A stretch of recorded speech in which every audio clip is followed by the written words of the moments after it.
Hey, good day. Welcome back to Mike's Diabetes World. Let's get going on this right ahead. So, today I wanted to discuss item 6.1, but I'm pretty straight. I haven't been cycled downward trend, so I think I'm okay. Sorry, I almost dropped you.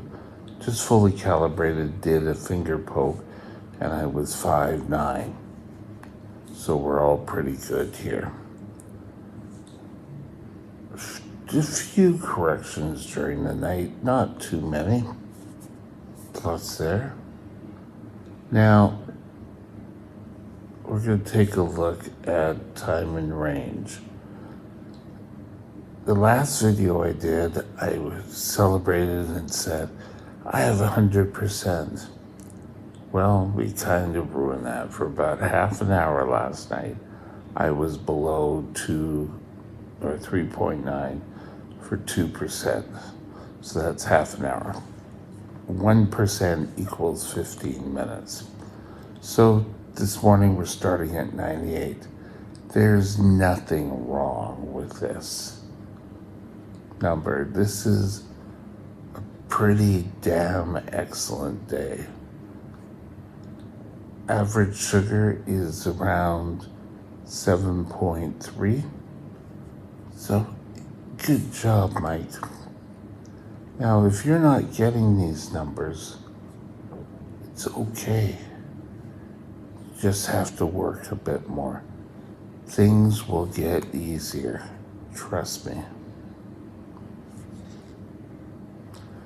If you keep working at it.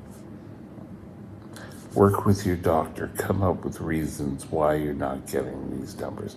Understand why you're not getting these numbers. Okay. Today and tomorrow are kind of tied together. Today's video we're going to call Setbacks Are Common? ? So stay tuned. We'll be right back.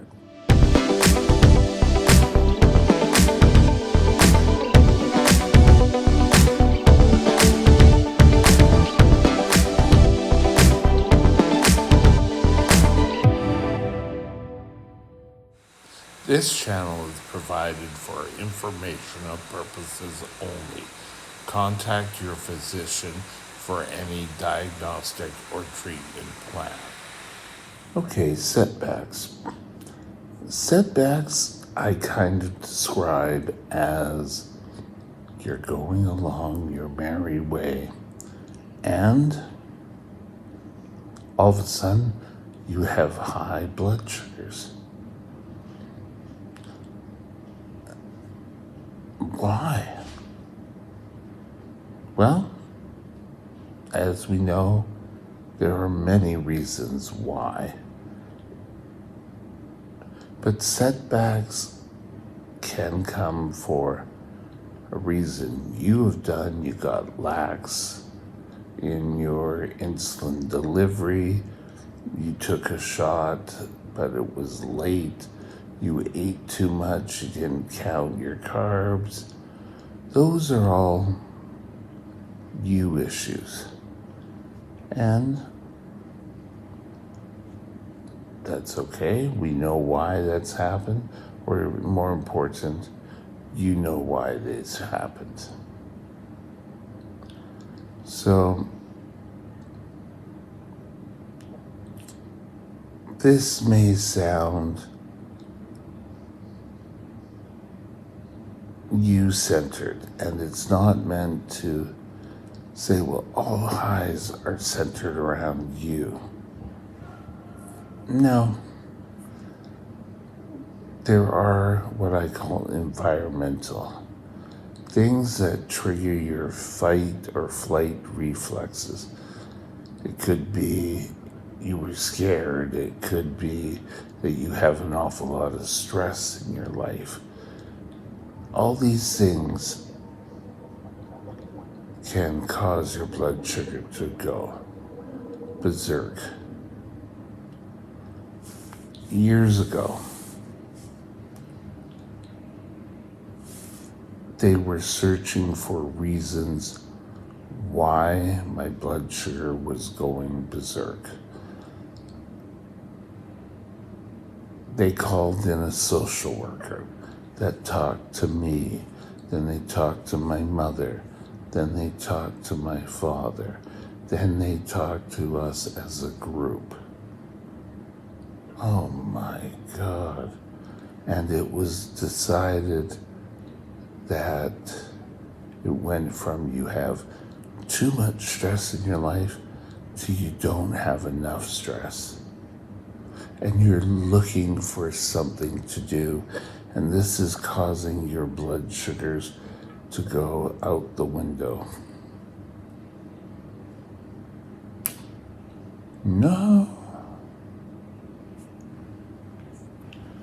So I had to start taking courses on what I wanted to do, and everything is that I was working on. I used to love to try to design buildings. I could never be an architect, or as I said as a kid, an architect.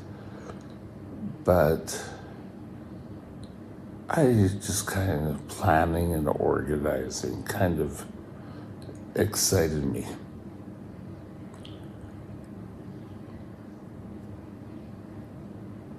There could have been underlying effects, but they wanted a reason.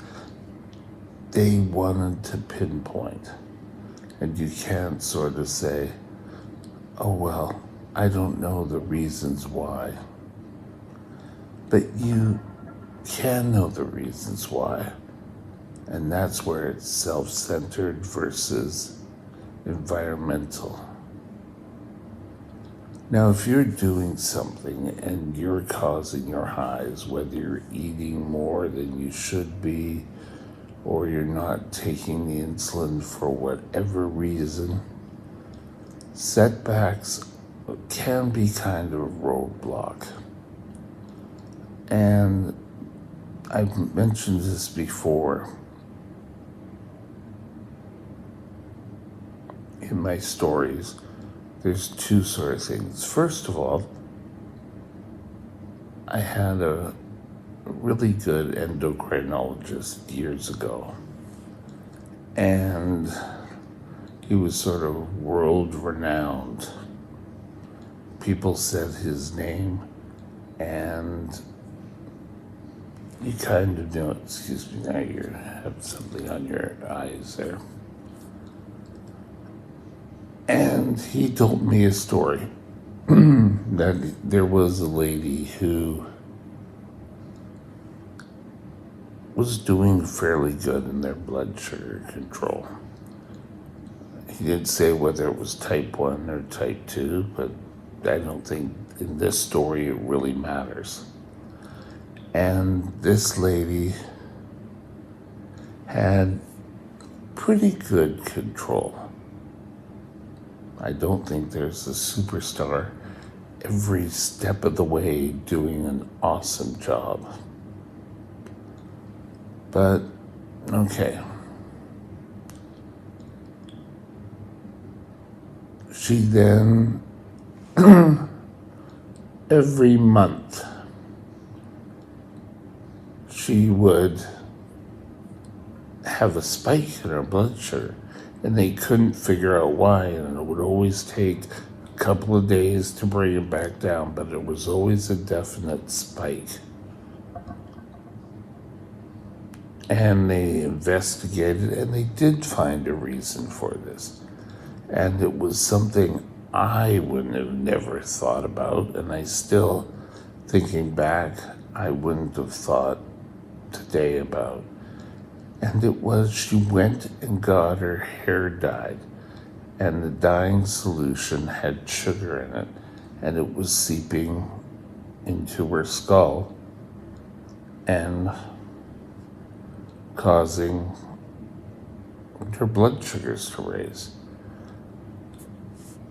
And I thought, okay, what am I doing? What products am I using?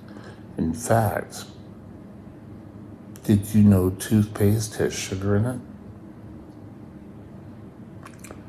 But you don't sit there eating a whole tube, so you don't count it as a carb.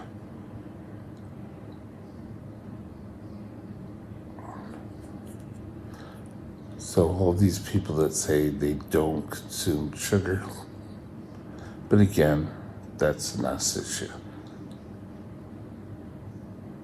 Environmental would be stress. You're having an awful lot of stress. They want more out of you at work, and you're being pressed to do better, to constantly do better.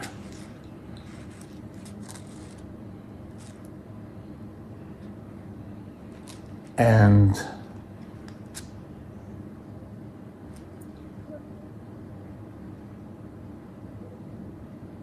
it was crazy that stress can cause that in your life. I believe stress can cause. What I don't believe is diagnosis of,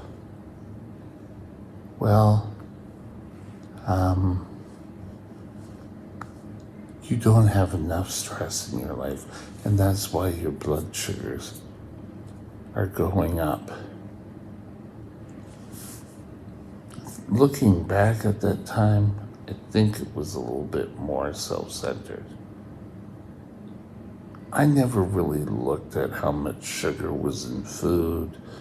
I took my insulin in the morning, I got through the day. That was the most important.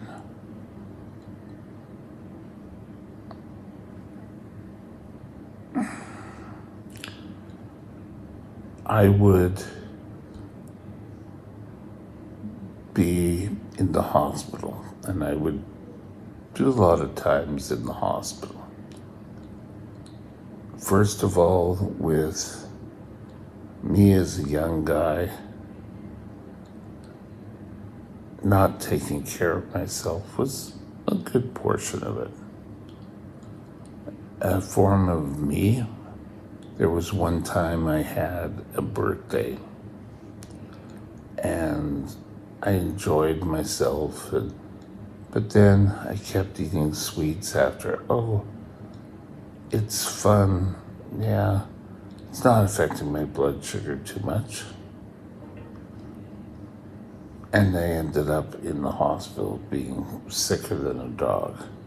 That was a me issue. Have I had an environmental? Yeah, I've had a few little challenges at work that I think caused my blood sugar to go up. And it's kind of a wheel once you get on. If external forces are causing your blood sugar to go up, you try to control your blood sugars, you bring it down. But if your blood sugars stay up, you don't perform as well at work. And I think that gets on your case, and it really starts more and more. Did I use the hospital as an escape, as a cheap vacation? No. I was sick with blood sugar issues, and I think looking back now at where I am and the issues I had with my blood sugars, I think a lot of it,